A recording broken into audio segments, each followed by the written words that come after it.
हरे कृष्णा। आज की इस क्लास में सभी भक्तों का स्वागत है। हम आज की क्लास कीर्तन से स्टार्ट करेंगे। जय राधा माधव कुंज बिहारी, जय गोपी जन वल्लभ गिरिवरधारी,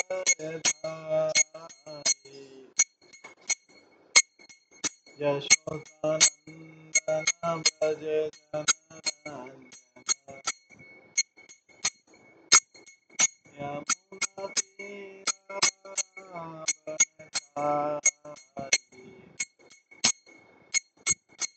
जय राघवाभव कुंज बिहारी। हरे कृष्णा कृष्णा कृष्णा हरे हरे, हरे राम राम राम हरे हरे, हरे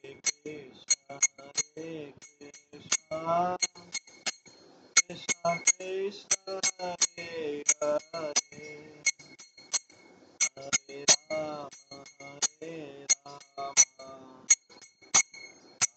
राम हरे हरे, हरे कृष्णा कृष्णा कृष्णा हरे हरे, हरे राम राम राम हरे हरे, हरे कृष्णा कृष्णा कृष्णा हरे हरे, हरे राम राम राम हरे हरे, जय राधा गोविंद राधा गोविंद राधे, जय राधा माधव राधा माधव राधे, जय गौरनिताय जय गौरनिताय, गौरनिताय जय गौरनिताय, जय जय प्रभुपाद प्रभुपाद प्रभुपाद, जय जय प्रभुपाद, जय गौर हरि बोल हरि बोल हरि बोल, जय गौर हरि। श्री श्री राधा गोविंद देव की जय, श्री जगन्नाथ बलदेव सुभद्रा महारानी की जय, श्री श्री गौर निताई की जय, श्रील प्रभुपाद की जय, सभी भक्त गणों की जय। हरे कृष्ण।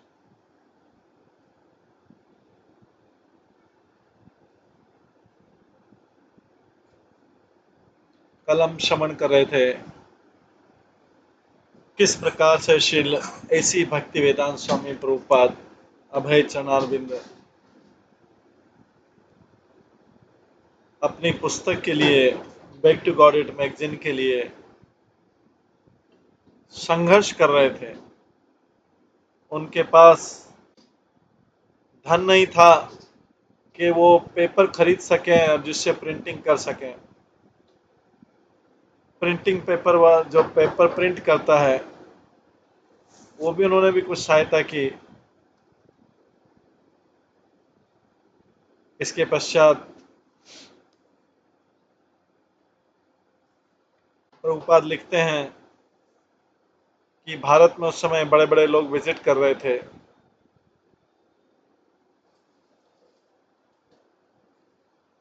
लॉर्ड माउंट बेटन आए, यूएस के सेक्रेटरी आए और उन्होंने बड़े बड़े भाषण दिए।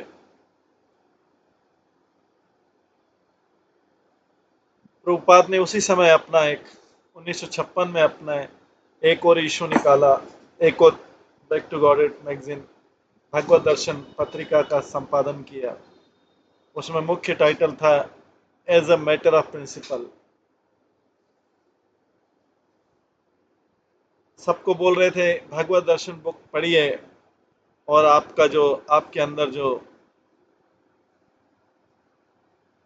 आपकी जो पर्सनालिटी में जो सबसे गहरा पार्ट है उसको खोजिए, उसको जागृत कीजिए, उस चेतना को जागृत कीजिए।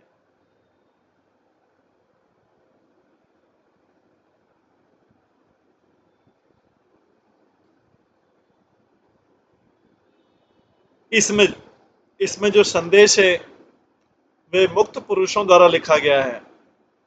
इसमें अपने अपने विचार नहीं है जो हमारी अपूर्ण इंद्रियों के द्वारा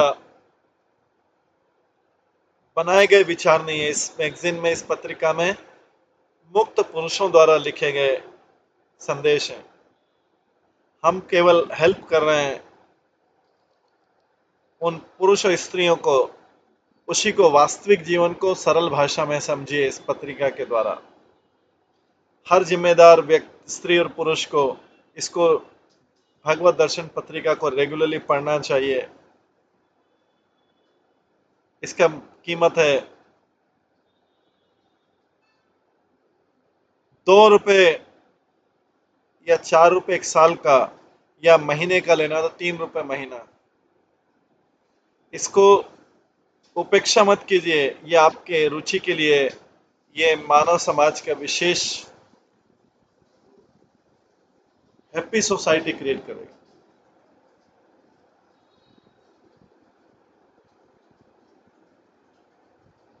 इसके पश्चात उसमें लेख था जिसमें था कि भागवत गीता की संदेश को किस प्रकार से प्रसारित किया जाए। उन्होंने उसमें लिखा था कि एक आध्यात्मिक आध्यात्मिक संघ की जरूरत है।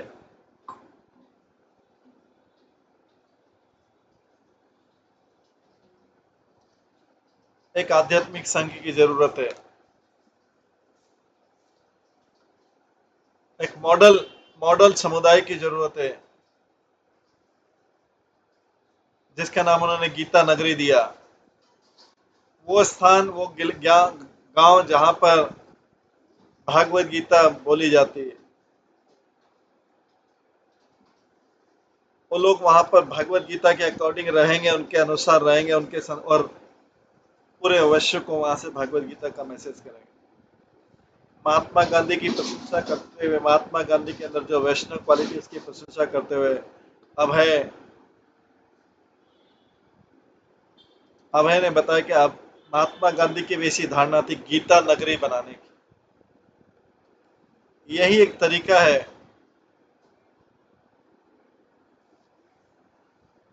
असुर प्रकृति के लोगों द्वारा, असुर सिद्धांत के लोगों द्वारा जो कष्ट दिए जा रहे हैं, उनसे मुक्ति पाने का यही तरीका है। ये असुर प्रकृति के लोग आधुनिक सभ्यता को, जो ऑलरेडी अनैतिक है, उसको मिसगाइड कर रहे हैं।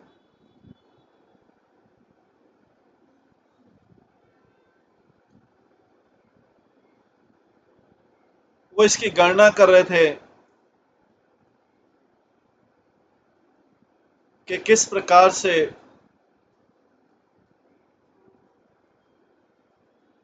लोगों की ये मानसिक काल्पनिक धारणाओं को पकड़ा जाए। वो कृष्ण की शिक्षाओं को बड़े स्पष्ट और सीधे सीधे शब्दों में सब जगह वितरण करना चाह रहे थे।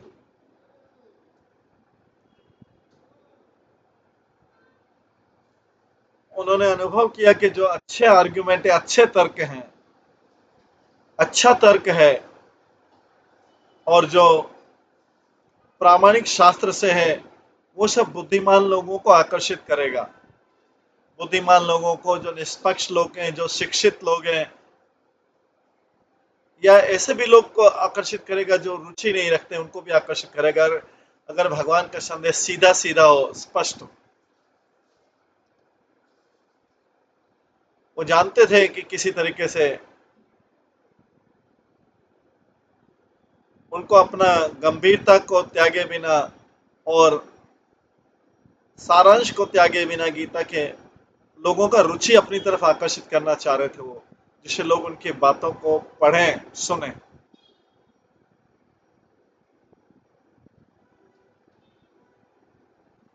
लोग तो यही समझ रहे थे कि धर्म का मतलब होता है ऐसा कोई साहित्य जो अलमारी में पड़ा रहे और जिसको कभी पढ़ने की जरूरत नहीं पड़े। लोग धार्मिक साहित्य को ऐसा मानते, गीता रामायण जैसे सबके, गीता रामायण को ऐसा कि अलमारी में रखा रहे और शो बढ़ाता रहे और उसको कभी पढ़ने की जरूरत नहीं पड़ी। लोगों की धारणा यही थी धार्मिक ग्रंथ के बारे में।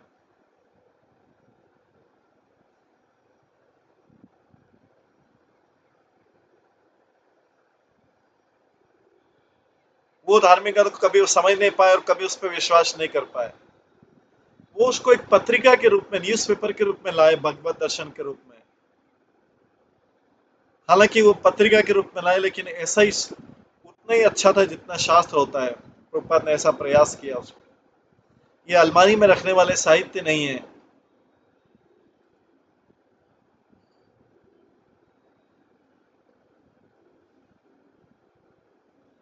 लोग ये आशा नहीं कर रहे थे कि ऐसी चीज, धार्मिक साहित्य शास्त्र जो बड़े बड़े गीता रामायण है, वो मैगजीन के रूप में मिल जाएंगे, पत्रिका के रूप में मिल जाएंगे।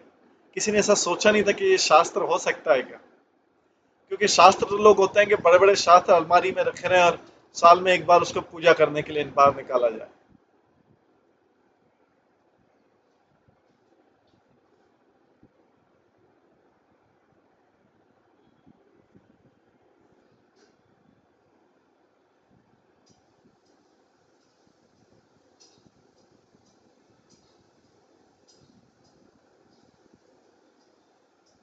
जो नाम जप का विधि था, भगवान के पवित्र नाम का जप, जो कि इस भगवत दर्शन पत्रिका द्वारा फैलाया जा रहा था, वो उन लोगों को आनंद नहीं दे रहा था जो प्लेजर हंटर थे, जो केवल भौतिक सुख की तलाश में थे। उनको ये अच्छा नहीं लग रहा था, उनको पसंद नहीं आ रहा था। उनको तो स्त्री और पुरुष को अभद्र साहित्य जो था, जो नेशनल न्यूज में आता था, राष्ट्रीय समाचार में आता था, वो उनको उसमें आनंद आता था। बट ये जो साहित्य था, ये आध्यात्मिक आनंद देने वाला था, नित्य रूप से आध्यात्मिक आनंद देने वाला था, रिलीशिंग था।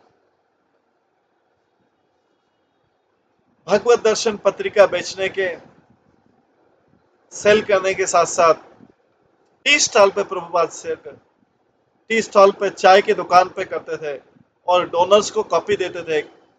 अब फ्री कॉपी भी देते थे इंडिया और अब्रॉड में। कई सालों तक जो बहुत बड़ा इंग्लिश स्पीकिंग रीडर थे, जो बड़ा समुदाय था, जो इंडिया के बाहर था, उन्होंने उसके प्रति अपनी इच्छा व्यक्त की। और ये प्रभुपाद ऐसे समुदाय के लोगों के पास जाना चाहते थे जो इस इंग्लिश स्पीक मैगजीन को पढ़े।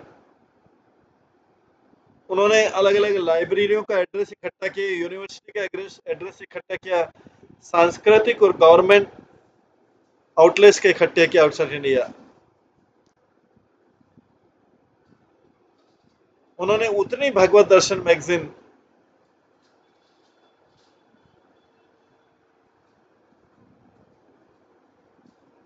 पब्लिश की जितने वो अफोर्ड कर सकते थे। उन्होंने अपने पश्चिमी देशों के लोगों के लिए एक लेटर बनाया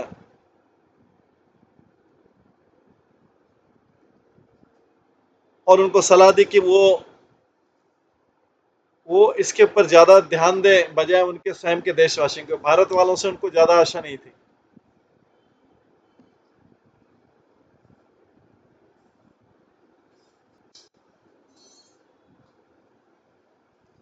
हालांकि जो मैसेज था बैक टू गॉडेड में, भगवत दर्शन मैगजीन में,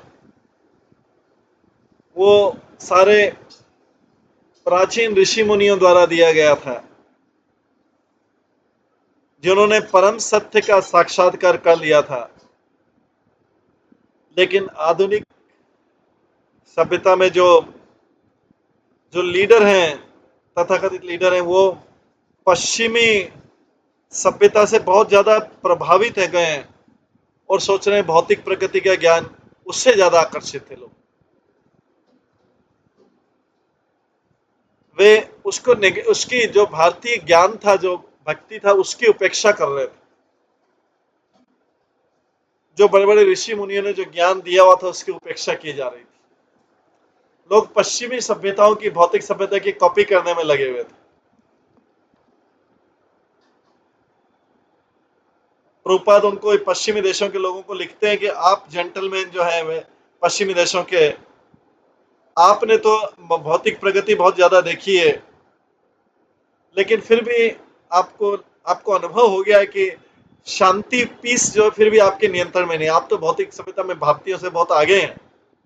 भारतीय तो अभी कॉपी कर रहे हैं, भाग रहे हैं पीछे, आपने तो सब भोग लिया है। फिर भी आपको पता लगेगा कि शांति नहीं मिल रही आपको। ये प्रभुपाद किसको लिख रहे हैं? पश्चिमी देशों को, क्योंकि वो ज्यादा जल्दी समझ जाएंगे।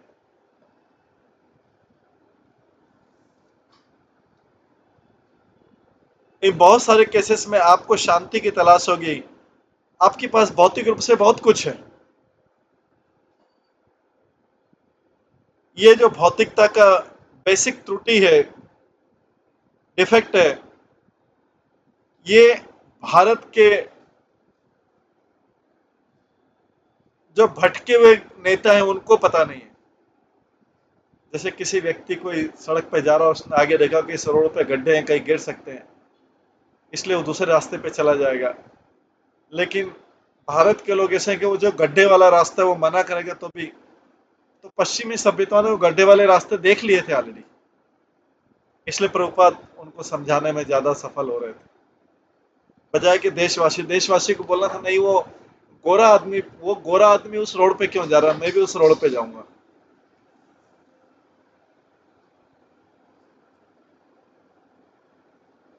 तो ये लोग भारत के नेताओं को नहीं पता था, इसलिए वो गंभीर नहीं थे भगवत संदेश के लिए, जो कि लाइफ के जर्नी का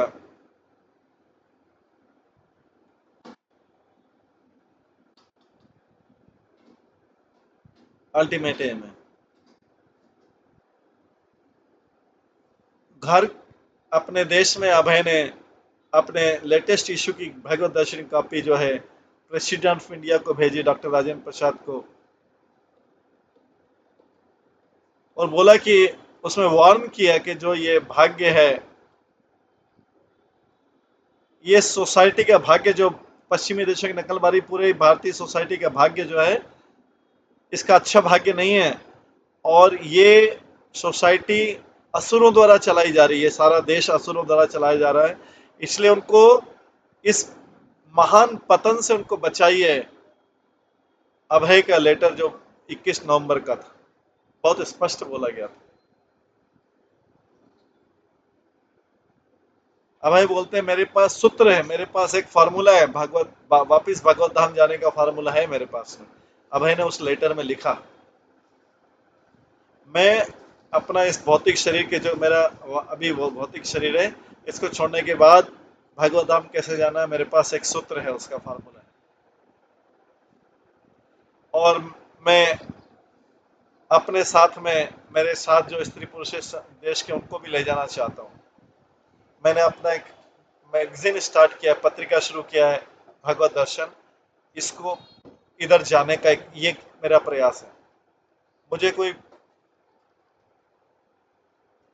मैडमैन, पागल व्यक्ति मत समझो। जब मैं बोलूं, ये बोल रहा हूं कि मैं भगवत धाम जाऊंगा, तो मुझे पागल मत समझो। मैं अपना करंट भौतिक शरीर छोड़ के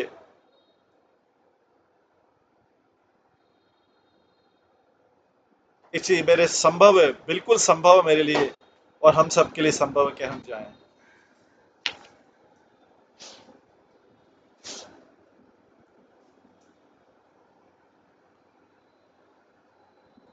अभय ने रिक्वेस्ट किया प्रेसिडेंट ऑफ इंडिया को, भारत के राष्ट्रपति को रिक्वेस्ट किया कि इसकी हेडलाइन पे कुछ दृष्टि तो डाल लो। और उनके साथ में 1 दर्जन कॉपी जो है, उनके पास पैसे नहीं थे लेकिन अपने पैसों से 1 दर्जन कॉपी भगवत दर्शन की भेज दी और बोला कि मेरे को एक बार मिलने का अवसर दीजिए। भारत राष्ट्र 1 दर्जन कॉपी भेज दी। एक बहुत सारा काम करना है भारत की विरासत के, आध्यात्मिक विरासत के लिए, और उसके लिए एक मंत्रालय होना चाहिए, आध्यात्मिक मंत्रालय। मैं अकेला चिल्ला रहा हूं इस पूरे जंगल में, अभय ने लिखा। बट राष्ट्रपति ने कभी उसका उत्तर नहीं दिया, शायद उनके पास पहुंचा भी नहीं होगा उनके सचिवों के। अपनी इस भगवत दर्शन पत्रिका में अभय इस बात का प्रचार कर रहे थे, नास्तिकता के विरुद्ध प्रचार कर रहे थे। होप अगेंस्ट होप, आशा के भी विरुद्ध आशा थी। उन्होंने स्वीकार किया कि 80% लोग जिनको उन्होंने 80% लोग जिनको उन्होंने ये भगवत दर्शन पत्रिका दी है वो नास्तिक हैं। प्रभुपाद लिखते हैं कई बार हम मिले, कई जेंटलमैन लगते थे, अप टू डेट टेस्ट, उनका टेस्ट बहुत हाई लेवल का था। ऐसे भी सज्जन पुरुष से मिले हैं और उनसे उनके अंदर रुचि क्रिएट करने के, भगवत दर्शन के रुचि बनाने का प्रयास किया।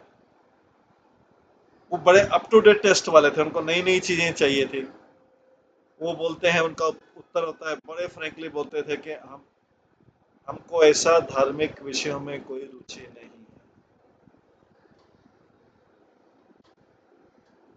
और उनको निंदा भी करते थे कि लोगों को भगवत दर्शन जाने वाले मार्ग पे बताओ। इन सज्जन पुरुषों के अनुसार भारत की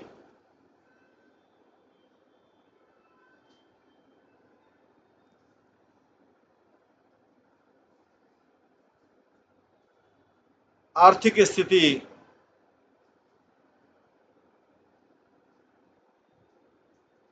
दिन पर दिन खराब होती जा रही है, क्योंकि लोगों का भगवान में बहुत ज्यादा विश्वास है और जल्दी ये सब लोग भगवान के बारे में भूल जाएंगे। जितनी जल्दी भूल जाए इतना अच्छा, ये भौतिकतावादी लोग बोलते हैं।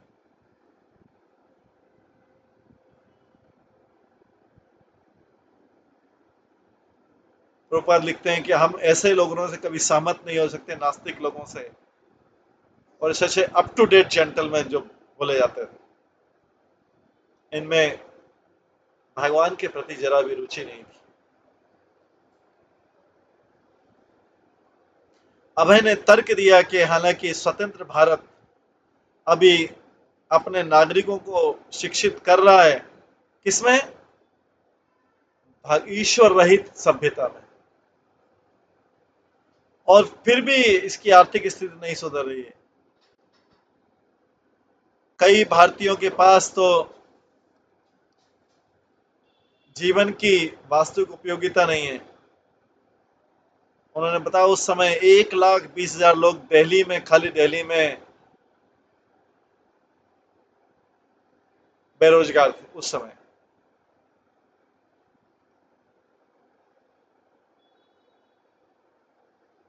कुछ लोग ऐसे गवर्नमेंट सरकारी सेवक और कुछ भाग्यशाली बिजनेसमैन होंगे, अपने आप को बहुत संतुष्ट, हैप्पी समझ रहे होंगे, बट उनके 90% जो भाई बहन हैं इस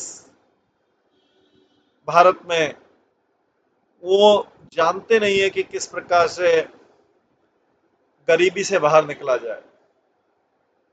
इसलिए भारत की इकोनॉमिक कंडीशन अच्छी नहीं है, लेकिन प्रभुपाद उसका तरीका भी बता रहे थे। ऐसी गॉडलेस सिविलाइजेशन, नास्तिकता से भरे अगर भाव रहेंगे तो भारत की कभी वास्तविक स्थिति इंप्रूव नहीं हो सकती। उन्होंने संयुक्त संयुक्त राष्ट्र अमेरिका के प्रेसिडेंट का एक कोट किया कि स्वतंत्रता का मतलब है नागरिक का सुविधापूर्वक जीवन होना चाहिए। अगर यही केस है तो अभय ने कहा भारत की स्वतंत्रता कहां गई फिर?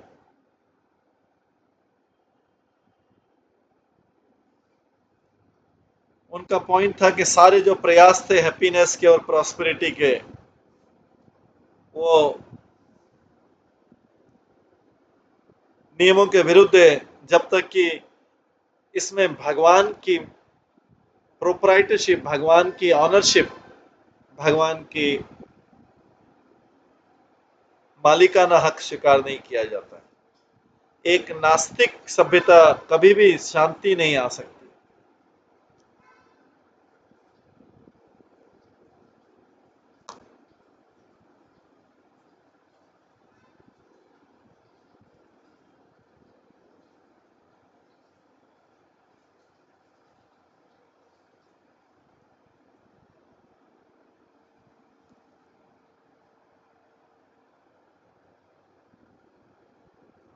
एक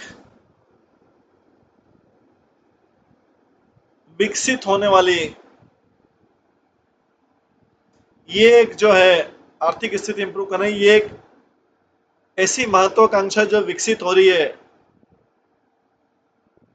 और कभी संतुष्ट नहीं होने वाली वासना है। अभय लिखते हैं, इस संसार में धन की कोई कमी नहीं है, बट शांति की कमी है।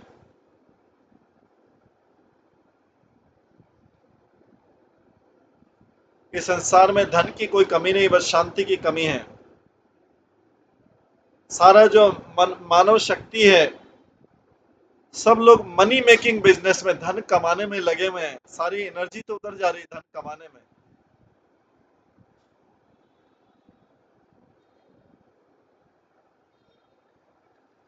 इससे चीप मनी, सस्ती मनी तो बढ़ गई है, लोगों की कैपेसिटी बढ़ गई है जनसंख्या की, बट उसका परिणाम है कि अनरिस्ट्रिक्टेड, जिस पे कोई कंट्रोल नहीं है, और अनलॉफुल, नियम कानून के विरुद्ध जो है, महंगाई बढ़ गई है, और इससे एक बैड इकोनॉमी क्रिएट हो गई। लोगों को सस्ते प्रयास से ज्यादा मिल रहा है, तो जो धनी लोग ज्यादा खर्च कर पा रहे हैं और गरीब लोग खर्च नहीं कर पा रहे, क्योंकि धनी लोगों के ज्यादा खर्च करने से महंगाई बढ़ रही है।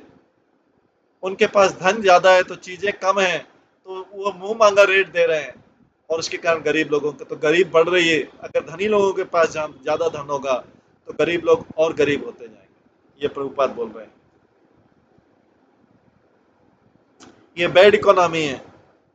और इसके पश्चात शस्त्र बनाए जा रहे इतने महंगे महंगे, ऐसी सस्ती मनी से, जिससे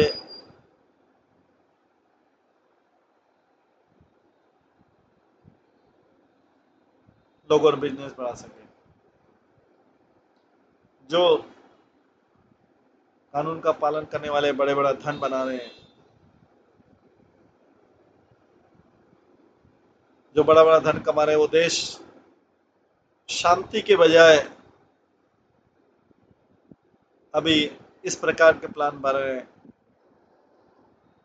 कि वो अपने अपने आप को मॉडर्न डिस्ट्रक्टिव, विनाशकारी हथियारों से कैसे बचा सकते हैं। और इसके परिणाम स्वरूप बहुत सारा धन समुद्र में फेंका जा रहा है, मतलब व्यर्थ किया जा रहा है बड़े बड़े भयानक शस्त्रों को बनाने के लिए। ऐसा एक्सपेरिमेंट जो है किया जा रहा है, बड़ी कीमत देके नहीं, पर गरीब लोगों का जान लेके भी, जीवन लेके भी। इस प्रकार से सारा देश कर्मों के बंधनों में फंस गया है। जो अवैधानिक, असंवैधानिक रूप से धन इकट्ठा कर रहे हैं, उनको बाद में पता लगेगा कि ये धन उनका टैक्स में खींचा जाएगा या युद्ध में चला जाएगा। और माया के जो एजेंट हैं, जो माया के एजेंट को डॉक्टर को बोला गया, medical practitioner, lawyer, tax collector, society, संविधान, और तथाकथित ढोंगी साधु, अकाल, भूकंप, और कई विपदाएं, ये माया के अलग अलग रूप हैं। इसमें कौन कौन से? डॉक्टर को भी माया का रूप बोला गया। डॉक्टर, लॉयर, टैक्स कलेक्टर, जिसमें चार्टर्ड अकाउंटेंट भी आ गया, सोसाइटी, संविधान, साधु, तथाकथित साधु, ढोंगी साधु, फेमाइन, ये सब माया के एजेंट, ये सारा धन छीन लेंगे।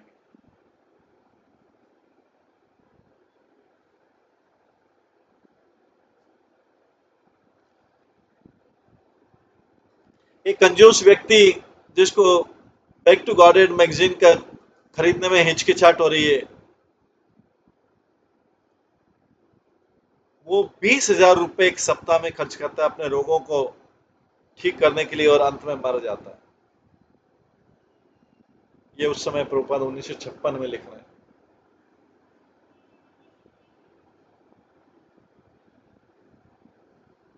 एक व्यक्ति जिसने भगवान की सेवा के लिए एक पैसा खर्च करने से मना कर दिया था, उसके उसके 30,000 रुपए उसने घर के झगड़ों के बीच में खर्च कर दिया। उस समय की बात, 1956। ये कर्म का नियम है।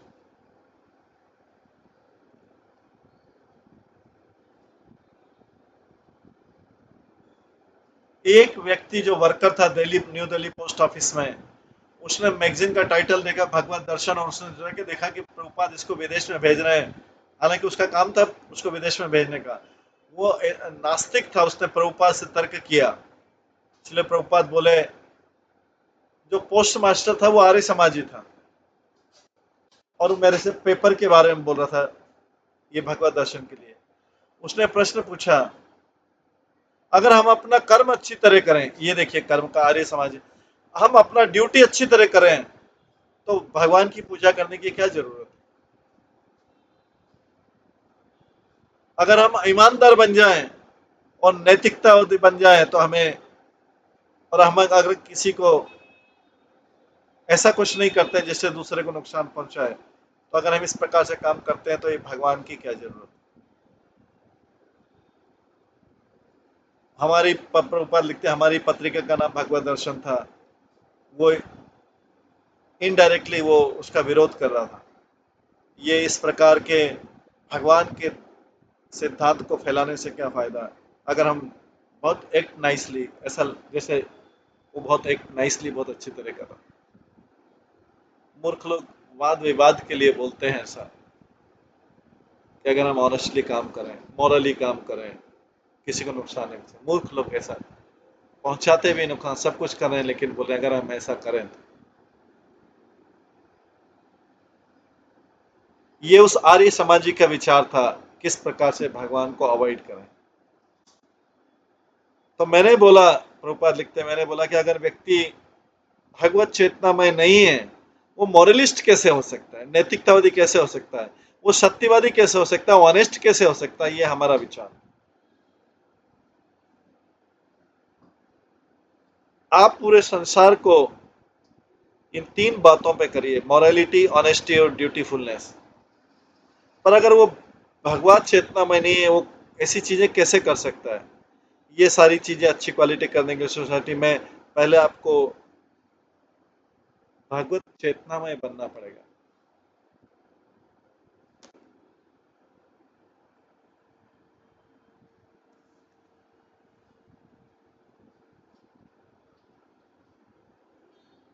दिल्ली में एक आदमी मिला, उसने देखा कि अभय ये भगवत दर्शन बेच रहा है। उसने बोला कि भगवत धाम कहाँ है, मुझे भगवान बता सकते हैं क्या?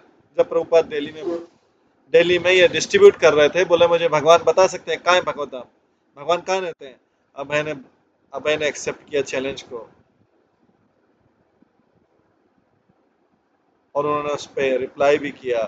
बट वो भी सोचने लगे कि गहराई से, कि सारी सिटी में दिन भर घूमे, घर पे आके, रूम पे आके उसने आर्टिकल लिखा। फिर उन्होंने लिखा कि जब भगवत धाम कहाँ है, क्या उनको देखना संभव है? ऐसा अपनी एक मैगजीन निकाल दी प्रभुपाद। उसको तो उत्तर दे दिया, लेकिन ऐसा मैगजीन निकाला। प्रभुपाद ने बोला लोग ऐसा प्रश्न पूछते हैं।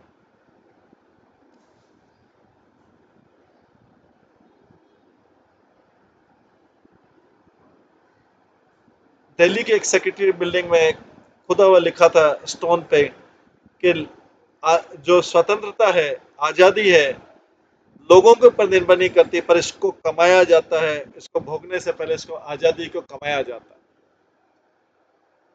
वास्तव में यही तथ्य प्रभुपाद लिखते हैं, और इन्होंने हमने देखा है कि भारत के लोगों ने कितना बलिदान दिया स्वतंत्रता प्राप्त करने के लिए। पर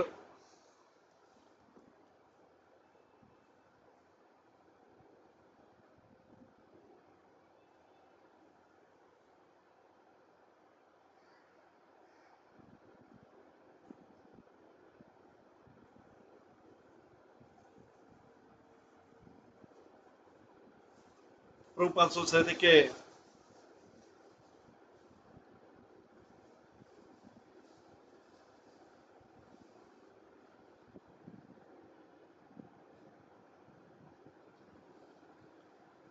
स्वतंत्रता कितनी मुश्किल से मिली, लेकिन जहाँ भागवत धाम जाने की बात आती, कुछ इरेस्पॉन्सिबल लोग पूछते हैं भगवान कहाँ है, आप मुझे बता सकते हैं क्या आपने भगवान को देखा है?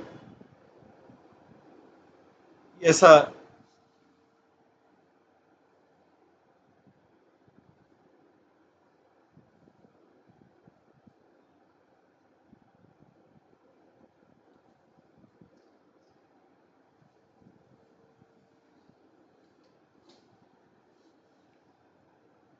ये कुछ इरेस्पॉन्सिबल लोग प्रश्न पूछते थे, जो चाहते हैं सब लोग बहुत सस्ते में मिले, भगवान भी बहुत सस्ते में मिल जाए। एक स्वतंत्रता, झूठी स्वतंत्रता को प्राप्त करने के लिए इस भौतिक जगत में इतनी बड़े, इतने सारे जीवन बलिदान किए, इतना समझ के भारत की स्वतंत्रता को,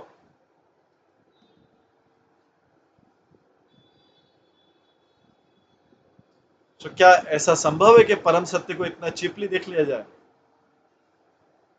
भगवान को देखने का मतलब है सारी चीजों से, सारी भौतिक कंडीशन स्वतंत्रता मिले।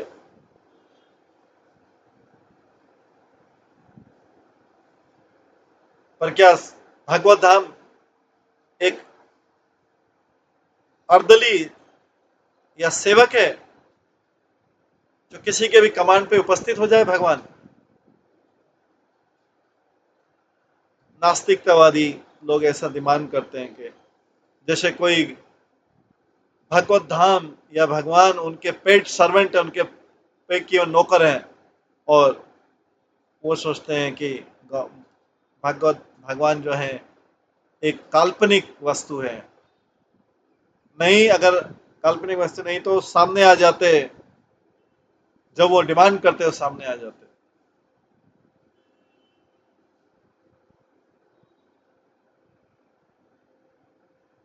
एक दिन जब वो एक एकांत स्ट्रीट में जा रहे थे अपनी भगवत दर्शन की कर्तव्य करने, एक सड़क पे चलने वाली गाय ने, प्रभुपाद उस समय सेक्युलर स्ट्रीट एकांत सड़क थी, चल रहे थे,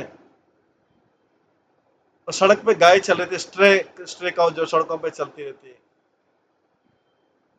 इंडियन इंडियन गांव में।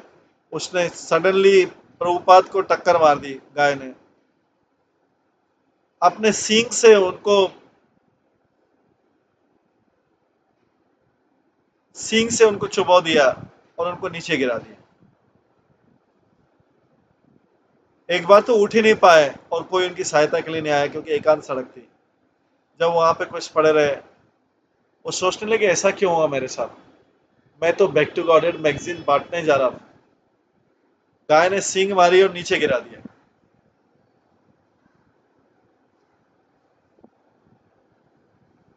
ये प्रभुपाद के साथ। इसके बाद आगे आता है, गर्मी प्रारंभ हो गई और 110 डिग्री फ़ारेनहाइट,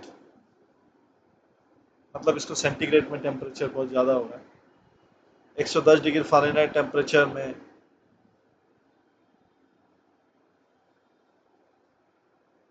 ये असहनीय हो गया था दिल्ली में, बाहर घर से बाहर निकलना, दरवाजे से बाहर निकलना बहुत गर्म था, और धूल भरी हवाएं चल रही थी दिल्ली में उस समय 1956 में।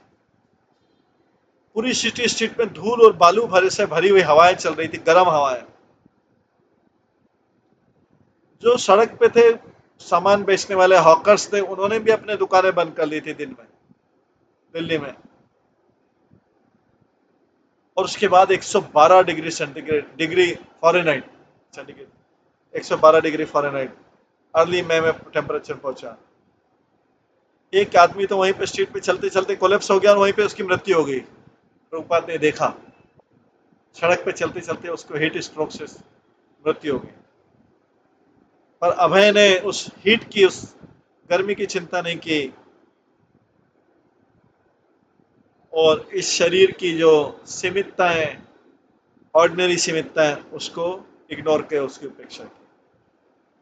एक दिन जब Abhay back to Godhead Bhagavat Darshan magazine अलग अलग पथों पर जा रहे थे, अलग अलग एड्रेस पे जा रहे थे, अभय एकदम अभय को चक्कर आने लग गए, आधे अचेतन हो गए गर्मी से। उसी क्षण उनका एक परिचित था, उनको जो जानता था, जिसको उन्होंने पहले प्रचार के समय उनके पास गए थे, वो वहां से जा रहा था, अपनी कार में जा रहा था। वो अभय को अपनी कार में बैठा के डॉक्टर के पास ले गए। डॉक्टर ने उनको बोला कि इनको लू लग गई, हीट स्ट्रोक का विक्टिम है, और उनको रेस्ट करने के लिए बोला।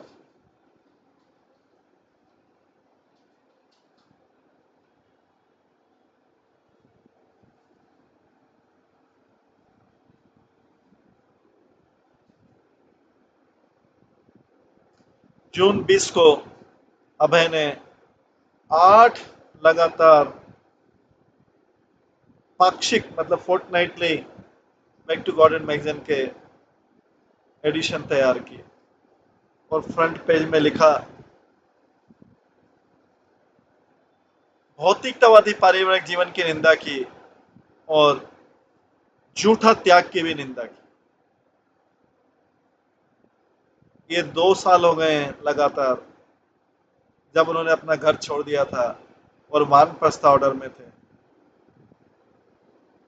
और इनके जो पारिवारिक जीवन, भौतिकतावादी पारिवारिक जीवन के ऊपर कमेंट है जिसका आपने निंदा किया, ये शास्त्र के अनुसार भी थे और उनके स्वयं के अनुसार भी थे।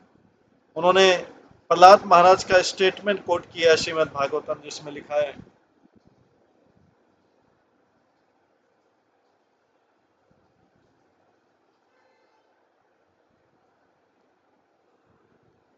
ये जो पारिवारिक जीवन एक अंधे कुएं के समान है,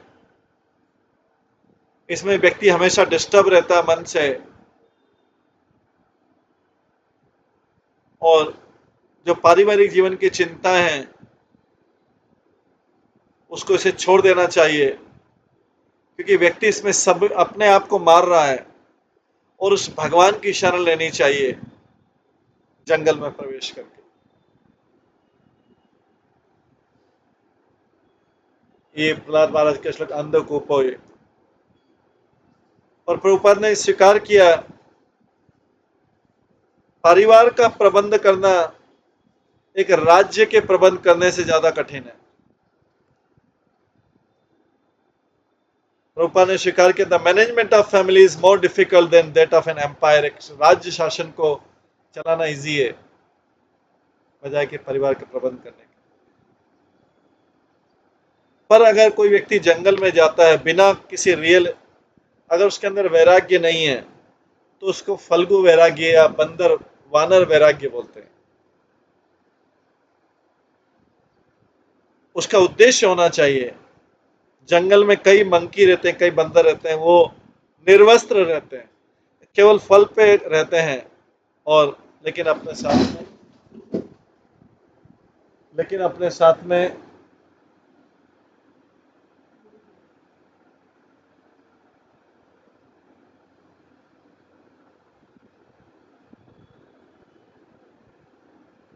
कई वानरियां रखते हैं।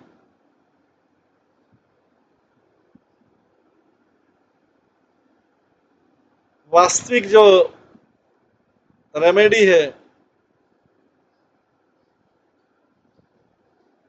इसका वास्तविक उपाय है कि भगवान के चरण कमलों की सेवा स्वीकार करें। इससे व्यक्ति सारे केयर से और सारी चिंताओं से फ्री हो जाएगा। और इससे व्यक्ति भगवान को हर जगह देख पाएगा। वास्तविक वैरागी जीवन इसलिए पॉसिबल है, बिना जंगल जाने भी पॉसिबल है, अगर व्यक्ति ग्रस्त जीवन के ड्रेस में रहे। वो ग्रस्त जीवन की चिंताओं से और केयर से फ्री हो सकता है अगर वो भगवान की शुद्ध भक्ति में लग जाए।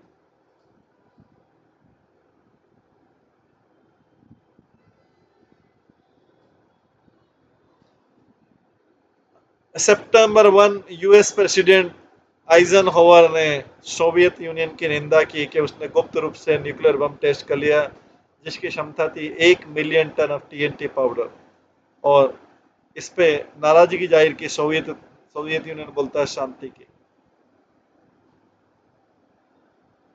मिडिल ईस्ट में मिस्र के राष्ट्रपति नासर ने स्वेज कैनल को राष्ट्रीयकरण कर दिया। इसके कारण एक क्राइसिस हो गया।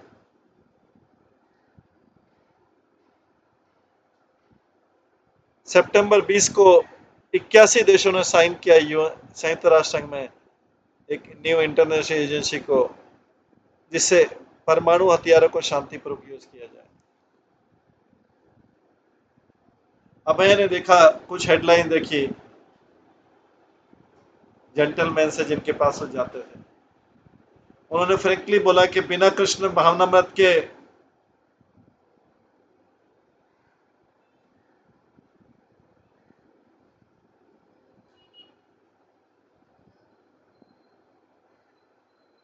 जो कोऑपरेशन का प्रॉमिस है राजनीतिकों का, वो सब व्यर्थ है।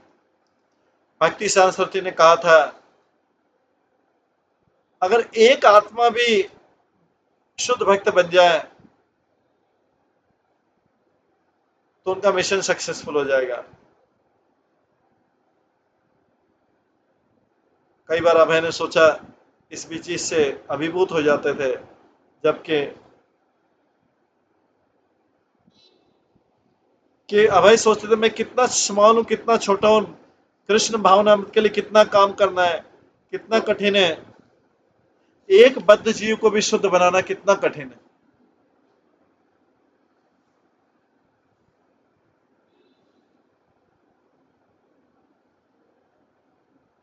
इस प्रकार से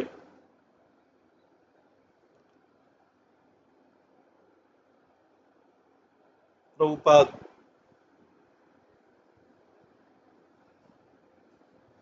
विचार करते थे, तो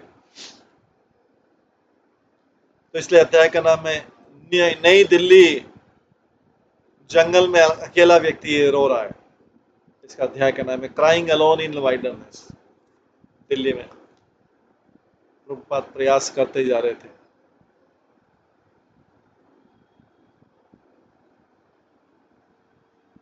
इस तरह से यह 8वां अध्याय खत्म होता है। इसके बाद है 9वां अध्याय जिसमें वृंदावन का निवासी। इस अध्याय को हम कल की क्लास में श्रवण करेंगे। आज की क्लास को यहीं पे विराम देते हैं। सभी भक्तों का बहुत बहुत धन्यवाद। सब भक्तों के लिए एक बार हरे कृष्ण महामंत्र का जप करते हैं। हरे कृष्णा कृष्णा कृष्णा हरे हरे, हरे राम राम राम हरे हरे। श्री प्रभुपाद लीलामृत की जय, श्री प्रभुपाद की जय। सभी भक्त